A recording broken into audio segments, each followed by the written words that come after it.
Good afternoon, this is Jeff with Sewer Tech Northwest. We're at 5926 Northeast 22nd Avenue here in Portland, located down in the basement. We're going to go through a 3-inch ABS cleanout that ties directly into 4-inch cast iron. I just tried running the kitchen sink there. It looks like the water is off. So we're kind of at the will of whatever's going on in here, unfortunately. We won't have water to aid the camera, which can be somewhat tricky.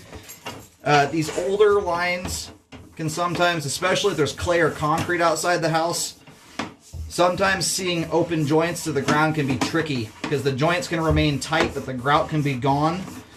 And without water flow going through it, it's hard to watch for water flow drop off. So that's, I would just preface that with this. Ideal scenario is we have running water through here. So right out of the gate, the cast iron here looks half decent. There's no standing water thus far, but we also don't have, I don't know how long water's been off for either. Transitioning now to 4-inch ABS plastic. A little bit of a dip there at the transition joint, but very minor.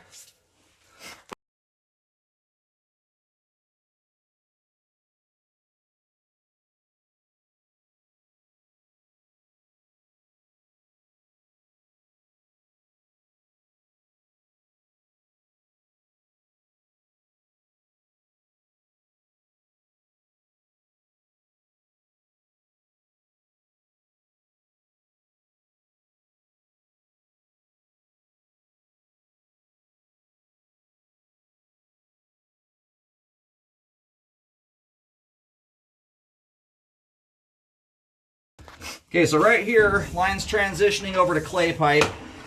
6-inch clay. You've got some debris packed into that joint. This is the stuff here that can be a little trickier to tell if the joints are open. But as far as we just ran out there, my guess is the transition joint is probably at the face of the curb. So hopefully none of this stuff falls into homeowners' territory here.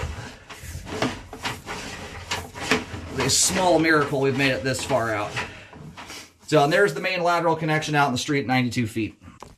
All right, so what we're going to do here is we're going to pull the camera in and we're going to locate the transition joint just to see where that resides.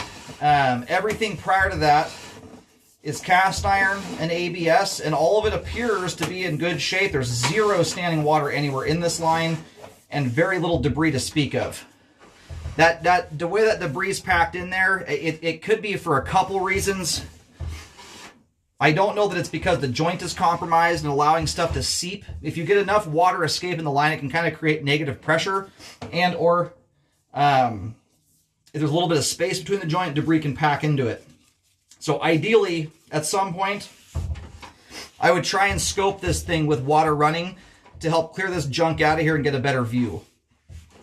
So, and I'm going to, this hard slope makes it hard to locate properly. I've got to push past a little bit to get the camera head flattened out. Not my favorite way to locate because it can throw the locator off by a little bit. But we're going to go see where we are here. All right, just located the camera head. Again, I am pushed just slightly past the transition to flatten out. I'm picking that locate up just barely past the face of the curb. So from all accounts, it looks like they took that update to the face of the curb. It's a hard one to confirm with absolute exactness because of that goofy angle the pipe's running out there. That's about as accurate as I can get that. When you're on a hard slope like that, it throws the locator off. You've got to get the camera head flattened out a little bit. So anyway, as close as they took that, as far as I'm concerned, it was taken to the face of the curb. But it's always possible that could have stopped just barely shy of it, technically speaking. So anyway, I think because this line looks like it's sat for so long without water going through it, wouldn't it be a bad idea to rescope with water flow? But everything I've seen so far on property up to the face of the curb is all very clean for that, and I don't see any signs of standing water, anything of the sort. But keep in mind, when lines sit for a long time, if this has sat vacant for years, standing water can eventually evaporate out of an area of standing water. You get enough airflow, a lot of air goes through these pipes. So just be aware of that. Now the cast iron here, again, right now my camera's upside down. Top of the pipe, or top of the screen is the bottom of the sewer line right now. Pretty nice looking flow line there. Quite smooth, no rust scale, nothing. So just to be on the safe side, there's a little bit of scale right there, but it wouldn't be a bad idea to check this out with water flow, just to double check there couldn't be any debris hidden under, or any issues hidden underneath sediment in the flow line, but I don't see anything obvious going on here. That's a pretty nice looking sewer line, and a small miracle. We just made it almost 100 feet there with a bone dry sewer line. And it essentially runs dead straight the entire way. There's hardly a turn in this thing. So anyway, as it sits without water flow going through it, to test it from that standpoint, based on what I see here, you have a line that should have good flow all the way out to the street. Sewer line's functioning at this time to the extent I can test it out to at least the street.